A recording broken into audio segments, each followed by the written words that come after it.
مولاي صل وسلم دائما أبدا على حبيبك خير الخلق كلهم مولاي صل وسلم دائما أبدا على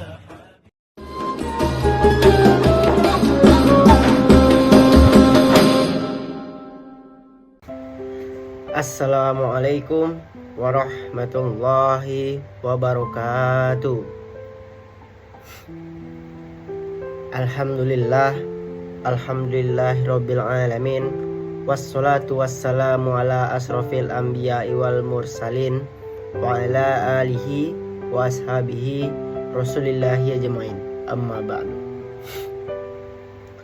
Pertama-tama, marilah kita ucapkan puji beserta syukur kita kepada Allah Subhanahu wa Ta'ala yang mana telah melimpahkan rahmat dan karunia-Nya kepada kita semua. Salawat beriringkan salam, tidak lupa pula kita hadiahkan kepada Nabi besar kita, Nabi Muhammad SAW, dengan mengucapkan Allahumma sholli ala Sayyidina Muhammad wa ala ali Sayyidina Muhammad.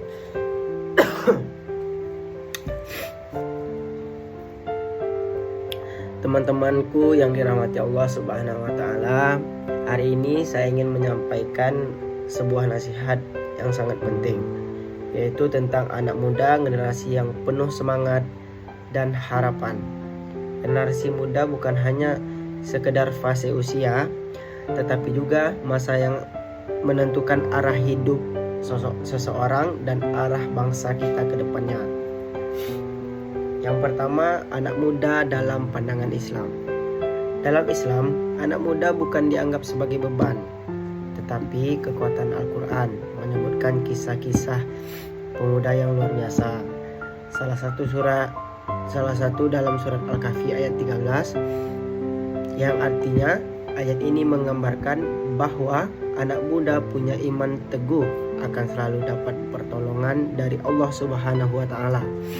Maka jika hari ini kita melihat banyak anak muda yang hidupnya mungkin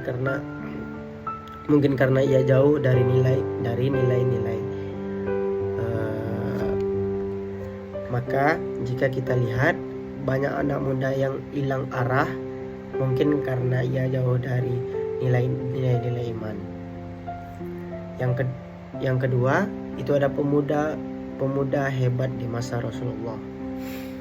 Islam telah mencetak banyak pemuda yang hebat yang menjadi tonggak sejarah peradaban. Yang pertama itu ada Ali bin Abi Thalib, sahabat Rasulullah sendiri, masuk Islam saat usianya belasan tahun dan menjadi pejuang yang luar biasa pada masa itu. Yang kedua itu ada Usamah bin Zaid. Di usia 17 tahun dipercayai memimpin pasukan yang besar yang di dalamnya ada para sahabat senior. Di usia dia segitu dia bisa memimpin yang usianya jauh di atas dia. Mungkin itu bisa sebagai contoh untuk pemuda-pemuda sekarang. Selanjutnya itu ada Muaz bin Jabal. Di usia muda dipercaya Rasulullah untuk menjadi duta dan dai di Yaman. Mungkin sebagian besar di kalangan sekarang itu untuk teman-teman tidak banyak yang seperti itu, tetapi itu adalah sebagian dari contoh pada zaman Rasulullah. Itu bisa kita jadikan contoh untuk di zaman sekarang. Walaupun perbedaan zaman yang sudah begitu pesat, tetapi setidaknya bisa kita menunjukkan gimana kualitas anak muda kita sebagai beragama Islam. Yang ketiga itu ada tantangan anak muda zaman sekarang. Namun saudaraku, kita tidak bisa menutup mata. Saat ini anak muda menghadapi banyak tantangan. Yang pertama itu adalah godaan HP atau gadget, media sosial dan hiburan lainnya. Mungkin teman-teman pada fokus main HP, terus main media sosial, TikTok misalnya buat video. Terus mungkin yang lebih parah lagi itu dunia malamnya. Kadang banyak anak muda yang terjerat di dunia malam atau seperti menggunakan barang-barang yang haram atau yang dilarang. pergaulan bebas yang menyerumuskan seperti hilangnya semangat belajar dan semangat berjuang untuk agama dan bangsa. Banyak anak muda yang punya waktu, tenaga otak, tenaga cerdas tapi malas, sering digunakan hanya untuk bermain game, scrolling TikTok, media sosial, atau menghabiskan waktu yang tanpa ada maknanya. Padahal waktu muda adalah masa emas untuk untuk membangun kehidupan yang lebih bagus untuk kedepannya, bisa ditentukan di masa muda yang tidak bisa diulang lagi. Nabi Muhammad SAW bersabda, tidak akan bergeser kaki seorang hamba pada hari kiamat. Ia ditanya tentang 5 perkara, salah satu tentang masa munanya, untuk apa ia habiskan. Hadis riwayat Tirmizi. Bayangkan masa muda akan diminta pertanggungjawaban, maka kita harus sadar dan kembali ke jalan yang benar. Selanjutnya itu ada apa yang harus dilakukan anak muda hari ini. Yang pertama itu perkuat iman dan takwa. Jadikan sholat, membaca Al-Quran sebagian dari rutinitas kita sehari-hari. Kurangin bermain HP, kurangin yang mengganggu waktu yang tidak jelas, yang tanpa bermakna, itu dikurangi. Yang kedua itu ada menuntut ilmu sungguh-sungguh, karena ilmu adalah cahaya yang akan menuntut kita ke masa depan. Selanjutnya itu ada aktif dan bermanfaat. Gunakan waktu luang untuk kegiatan yang positif, organisasi, ikuti kajian, ikutin dakwah-dakwahan, atau membantu sesama.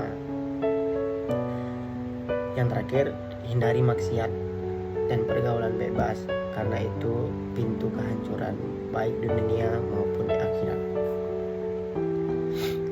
Yang terakhir itu ada menjadi pemuda harapan umat dan bangsa. Ingat, masa depan bangsa dan agama berada di tangan anak muda hari ini. Kalau pemudanya lemah, pemalas, tidak peduli agama, maka tunggulah kehancuran di negeri ini. Tapi jika pemudanya tangguh, cerdas, jujur dan bertakwa, maka insya Allah masa depan akan cerah. Jangan bangga hanya karena berbuat banyak pengikut di media sosial. Banggalah jika Allah ridho pada dirimu. Jangan sibuk mencari validasi, tapi sibuklah memperbaiki hubungan dengan tujuanmu. Teman-temanku sekalian, jadilah anak muda yang berbeda. Jangan ikut arus, tapi jadi cahaya di tengah kegelapan. Gunakan masa mudamu untuk menanam sebanyak-banyaknya kebaikan, karena masa tua akan datang dan kita akan menyesal jika masa kita terbuang sia-sia. Mari kita bangkit dan buktikan bahwa anak muda bisa menjadi agen perubahan untuk sendiri, keluarga, masyarakat, dan bangsa. Sekian ceramah singkat pada hari ini. Lebih dan kurangnya saya mohon maaf. Sebelum saya tutup, ada baiknya kita ucapkan hamdalah. Alhamdulillahirabbil alamin. Assalamualaikum warahmatullahi wabarakatuh.